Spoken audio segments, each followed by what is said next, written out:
Assalamualaikum warahmatullahi wabarakatuh. Perkenalkan, saya Astuti Nursiah, SPD SD MPD, calon guru penggerak Angkatan 8 dari SDN 24 Mandau, Kabupaten Bengkalis. Di video ini, saya akan memaparkan demonstrasi kontekstual modul 1.1 dari pemikiran Ki Hajar Dewantara, pendidikan yang berpusat pada murid. Tujuan pendidikan menurut Ki Hajar Dewantara adalah menuntun segala kodrat yang ada pada anak agar mereka dapat mencapai keselamatan dan kebahagiaan yang setinggi-tingginya, baik sebagai manusia maupun sebagai anggota masyarakat. Sesuai dengan pemikiran Ki Hajar Dewantara tersebut, maka guru harus berpihak pada murid, sehingga guru harus bisa menuntun murid sesuai dengan kodratnya, baik kodrat alam maupun kodrat zaman. Guru juga harus memahami karakter murid dan memahami tujuan pembelajaran. Hal ini bertujuan agar murid memiliki kemampuan di bidang pengetahuan atau intelektual, serta memiliki budi pekerti yang luhur. Kembali kita ingat tentang semboyan Ki Hajar Dewantara tentang peran guru sebagai pendidik. Yang pertama, ing ngarso sung tulodo. Artinya guru harus bisa memberi contoh dan panutan kepada anak didiknya. Yang kedua, ing madya mangun karso. Artinya guru harus membangkitkan semangat dalam diri murid untuk terus belajar dan melakukan inovasi. Dan yang ketiga, tutwuri handayani. Artinya guru harus mampu memberi motivasi kepada murid, menggali dan menemukan bakat murid, serta mampu mengasah bakatnya.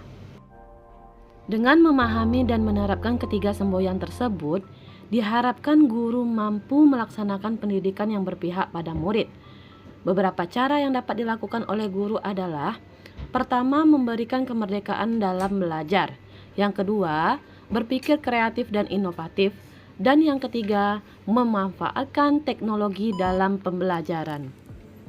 Namun, ternyata masih banyak guru yang kurang memahami pemikiran Ki Hajar Dewantara tersebut. Masih banyak guru yang menerapkan pembelajaran dengan metode teacher center atau pembelajaran yang berpusat pada guru. Padahal metode tersebut tidak relevan dengan perubahan masa dan karakteristik murid. Pembelajaran berpusat pada guru cenderung membuat murid lebih kompetitif dan individualistis karena murid memiliki sedikit kesempatan untuk berpikir kritis dan berinteraksi. Murid juga tidak merdeka untuk mengembangkan potensinya. Ki Hajar Dewantara mengibaratkan peran pendidik sebagai seorang petani atau tukang kebun, dan anak-anak seperti biji tumbuhan yang disemai dan ditanam di lahan yang telah disediakan. Pembelajaran berpusat pada anak intinya adalah sebagai pusat pembelajaran, kebutuhan anak harus terpenuhi. Anak perlu merasa aman, nyaman, berharga, dicintai, dan dipahami. Perasaan tersebut akan mendorong munculnya motivasi dan kesadaran anak untuk belajar. Untuk mencapai tujuan pendidikan tersebut, berbagai program telah kami jalankan di sekolah kami. Di antaranya, sekolah kami telah menjalankan pembelajaran yang berorientasi pada murid dengan menyediakan beragam media pembelajaran yang sesuai dengan perkembangan ilmu pengetahuan dan teknologi dalam rangka menuntun siswa mencapai kodrat zamannya. Yang kedua adalah kegiatan literasi di perpustakaan untuk meningkatkan minat baca murid. Yang ketiga, kegiatan pembelajaran dengan memanfaatkan alam sekitar. Jadi, siswa tidak hanya diajak belajar di dalam ruangan, tetapi juga di luar ruangan. Yang keempat, kegiatan ekstrakurikuler tilawah Al-Quran.